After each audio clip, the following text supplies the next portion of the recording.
MP board के कक्षा 10वीं का पेपर है, अर्धवार्षिक परीक्षा 2024-25 विषय गणित का।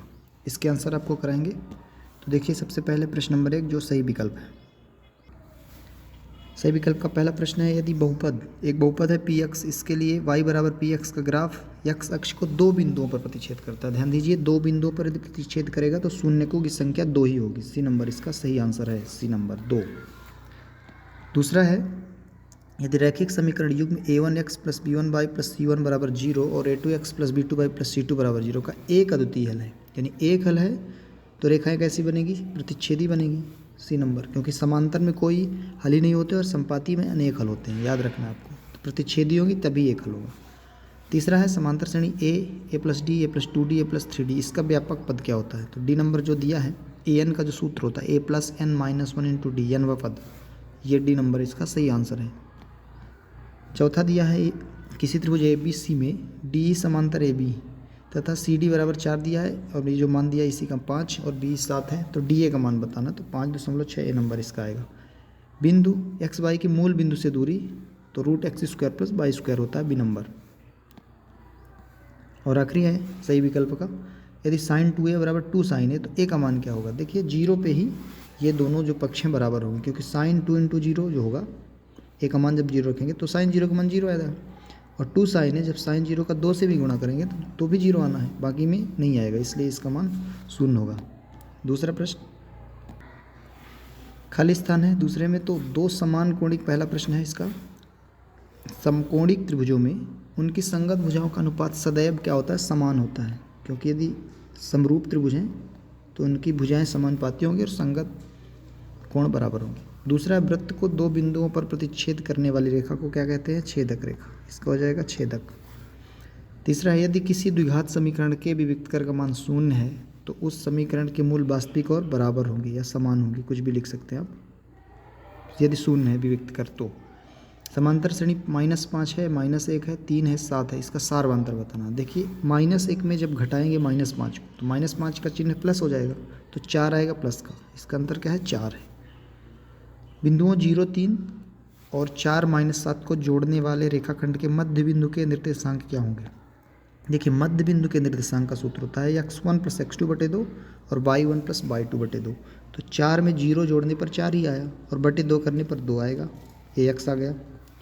और जब y1 प्लस y2/2 करेंगे तो -3 में -7 जोड़ने पर -10 आया और बटे 2 करेंगे तो -5 आएगा। तो इसका क्या है आंसर? 2 - 5। देखी गई वस्तु का उन्नयन कोण, यहाँ पे आएगा उन्नयन। दृष्टि रेखा और क्षैतिज रेखा से कोण बना होता है, जबकि वस्तु क्षैतिज स्तर से ऊपर है। देखिए क्षैतिज स्तर हो गया तो ऊपर की ओर जब दृष्टि होगी, दृष्टि रेखा, तो उन्नयन कोण ही बनेगा। प्रश्न 3 देखते हैं। प्रश्न 3 में सत्य असत्य बताने हैं, जिसका पहला प्रश्न देखिए, दो आकृतियां जिनके आकार समान हो परंतु आवश्यक रूप से अमाप समान ना हो, समरूप आकृति होनी चाहिए, तो सर्वांग सम है तो असत्य हो जाएगा।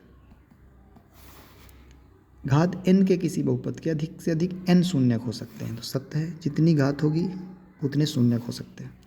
वृत्त के किसी बिंदु पर स्पर्श रेखा जो है स्पर्श बिंदु से जाने वाली त्रिज्या पर लंब होती है, लेकिन यहाँ पे समांतर दिया है इसलिए ये असत्य है। श्रेणी दी है 5 - 5, फिर 5 आ गया, फिर -5, तो ये सर्वांतर समान नहीं होगा क्योंकि रिपीट हो रहा है बार बार। -5 5 आया जैसे, तो जब हम इसको निकालेंगे तो -10 आएगा सर्वांतर, और यहाँ पे दूसरा आएगा, इसलिए समांतर श्रेणी नहीं है, इसलिए क्या होगा? असत्य। a बराबर 0 लेना है तो काट a का मान क्या होगा? देखिए a का मान 0 लेने पर काट 0 का मान क्या आएगा? अपरिभाषित है, तो यही तो बोल रहा है कि परिभाषित नहीं है, यानी सत्य बोल रहा है, तो सत्य हो जाएगा। और आखिरी है छठवां, दृष्टि रेखा प्रेक्षक की आंख से प्रेक्षक द्वारा देखी गई वस्तु के बिंदु को मिलाने वाली रेखा होती है, तो सत्य है ये आपके सत्य असत्य हो गए। आगे देखिए अगला प्रश्न, प्रश्न 4, इसमें सही जोड़ी मिलाना है, 2 स्तंभ हैं। तो पहला में दिया है 108, तो देखिए 108 का गुणनखंड करने पर 2 बार 2 आएंगे और 3 बार 3 आएगा, जो दिया है ई नंबर पे, 2 की पावर 2 इंटू 3 की पावर 3। एक्स स्क्वायर -3 का गुणनफल बताना शून्यकों का, तो शून्यकों का गुणनफल c/a होता है, तो c का मान -3 है और a का मान 1 है, तो -3 आएगा इसका, तो -3 कहाँ है? F नंबर पे। -5x² + 15x + 2 के शून्यकों का गुणनफल नहीं, यहाँ पे योगफल बताना, तो -b/a होता है। तो इसको समझिए, -b यानी -15, b का मान 15 है और बटे a का मान -5 है। माइनस कटा और 5 नहीं 15, 3 आएगा प्लस का।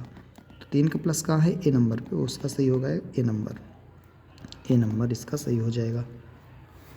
मूल बिंदु के निर्देशांक 0 0 होते हैं, 9th का भी है ये। tan 45 और cot 45 का योग देखिए, tan 45 1 होता है, cot 45 भी 1 होगा, तो इसका मान 2 हो जाएगा। 2 कहाँ पे दिया गया है? सी नंबर पे। और sec square theta minus tan square theta, इसका मान 1 होगा, क्योंकि दूसरी समीकरण में 1 + tan स्क्वायर बराबर sec स्क्वायर होता है, तो 1 के लिए tan माइनस में आएगा। आखिरी देखिए प्रश्न 5, एक शब्द वाक्य में उत्तर ऑब्जेक्टिव का। समांतर श्रेणी 5 3 1 के 10 पदों का योग निकालना था। तो देखिए, जो SN का सूत्र होता है उससे निकालेंगे n/2 2a + n - 1 × d। तो n यानी 10 पदों का योग चाहिए, तो 10/2 यानी 5 आएगा, सीधा सीधा लिखते हैं, यहाँ पे आएगा 5 और 2a, 5 का गुणा किससे होगा? 2a यानी 2 पंचे 10 और n - 1 यानी 10 - 1 यानी 9d का। d कितना है? 3 - 5 यानी -2 है, तो 9 दूनी 18 आएगा माइनस का। तो 5 का गुणा -8 से करना है, यानी माइनस का 40 आ रहा है इसका। क्या आ रहा? माइनस का 40, 10 पदों का योग माइनस का 40। बिंदुओं ए का दिया है -6 10 और बी का दिया है 3 - 8। इसको जोड़ने वाले रेखाखंड को 2:7 के अनुपात में x का निर्देशांक बताना। तो देखिए, m1x2 सूत्र क्या होता है? m1x2 + m2x1 और बटे में m1 + m2 होता है। अनुपात जो होते हैं m1 m2 होते हैं, तो इसको समझते हैं, निकालते हैं। तो m1 2 आएगा, x का चाहिए केवल, तो m1 के साथ x2 चाहिए यानी 3 m1 x2 प्लस m2 7 है और x1 -6 है और बटे में ये दोनों का योग होगा 2 और 7 का, 2 + 7 यानी 9 आएगा। तो ये देखिए 6 - 42, 42 कहाँ से है? 7 का 6 से गुणा करने पर, और बटे में क्या है? 9, तो माइनस का 36/9 आएगा, यानी -4 आ रहा है, इसका आएगा -4, इसका -40 था। क्या सभी आयत समरूप होते हैं? तो नहीं होते हैं, क्योंकि देखिए आयत वर्ग भी एक आयत है जिसकी सभी भुजाएं, ये भी आयत हो गया। आयत क्या होता है? जिसके सभी कोण 90 अंश के और आमने सामने की भुजा बराबर हो। और एक इस तरह का भी आयत हो सकता है जो कि भुजाओं के समानुपात नहीं करेगा, इसलिए सभी आयत समरूप नहीं कह सकते, तो ये कहेंगे नहीं। r त्रिज्या वाले वृत्त के त्रिज्यखंड जिस पर कोण थीटा है उसके संगत चाप की लंबाई बतानी है। तो देखिए, संगत चाप की लंबाई क्या होती है? θ/360 2πr। द्विघात समीकरण में विकर्ण का सूत्र बताना, b² - 4ac। ये है 5वें का, ये चौथा है, ये 5वां है। और बेलन के आयतन का सूत्र देखिए, πr² πr²h। तो आपके ऑब्जेक्टिव जो 30 अंक के थे हमने कराए हैं। आपके कितने सही हैं आप कमेंट करके बताएं, और आपका पेपर कैसा गया? 10वीं का गणित विषय का पेपर था।